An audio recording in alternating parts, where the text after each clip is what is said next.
Moreh SDPO oiramba leikhidraba Chingtham Anandakumar yamna khudong thiningai oiba tangkakta masagi Mathaudage leithokpa taudana ima leibakkidamakta Morehda posting taduna mathau pangthokpada thawai kathokraba athaubani haibada haimanba thokloi haina Chief Minister Biren fongdokkhare ngasi kwa kaithal haubam marak laurembam leikaida leiba SICO ground da pangthokhiba ahanba state level SDPO Chingtham Anandakumar Memorial 9th A site veteran football tournament Ningsingduna kunmari loishinbagi thauram da saruk yakiba CM Biren Makhatana Haikivada, Mahakpu drug, Lalonba terrorist singna, Mathau Tauringaida, cold blooded Landaduna, Hatkivani, Adabu state, Nangaki Maike degi Mahakpu, Hatpada, Chowna Cheneba Sing combing operation Tauduna, Fakibasu Lekre, Mahakna Moreh area, Manipur-gi apunba shaktam-gidamak Amkaida, Kundari Bamiambo, Naba, Hotnaramba.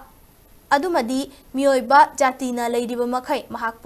Ningsingduna Leihouragani Maki mung manunggi awaba amadi leikaigi awabada leingak amadi isagi maikaidagi sarukyari haina fongdokhi final match adu sanaba howdringai mangoinana leikhidraba SDPO gi mafamda minute 2 leptuna miyamna awaba fongdokpaga loinana ikai kumnaba utki YDCC ML amadi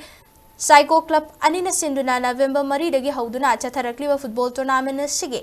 ngasi loishinba numita sanakiba final match ta Champ FC Imphal West na Manipur Police Sports Club pu panjal amasino da maithiba piraga team champion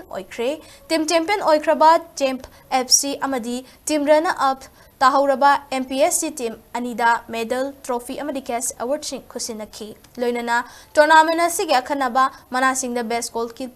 Best Goalkeeper Award na Champ FC gi NG Inaw Best Defender Award na MPSC gi KH Bonomali Best Midfielder Award na Champ FC gi Soraisham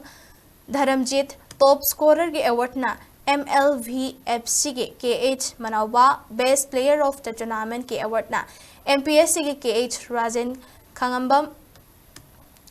Khanganba Best Striker gi awards na MPSC gi KH Roman Man of the Final Match gi award na Champ FC gi S David Lunana Best Fair Play Team gi award na VFC B Singzamaina Takhibada Mathangshina Trophy amadi Cash Award sing khutsinaduna pungning thawgatki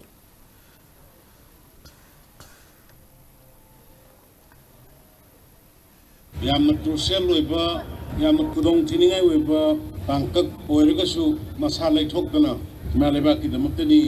jatijigidamaktani na Myanmar gi border Moreh duda posting tadana leiba aginawanan mafamduda dum hatraba terrorist singi attack maraktuda khangaga leigiba dugumba yamna thongna phaba Leirimakhidamakta kathokraba martyrs samani haibada laloi mi phattaba narco drugs ki tawba lalonba terrorist singduna lummaga cold blooded tama bhapi kibani adu sakarna sabsaba madugi bhat kibadugi torkanda koi thazal laga combing operation na tawwa singma torkanda sabsana mo adu da channel bami phakiba mayam su bigre adu bumadi aseng mama Leirimakhidamakta kathokraba dugumba martyrs sama haibadudi lamjing ba ma haibadu oire mana Moreh gi area da Ekoi Manipur-gi apunba shaktam amadi boundary praja singan hana honorambadu ayeng Meeoiba Khunai-Na Leirimakhei Ningsingduna Leihouragani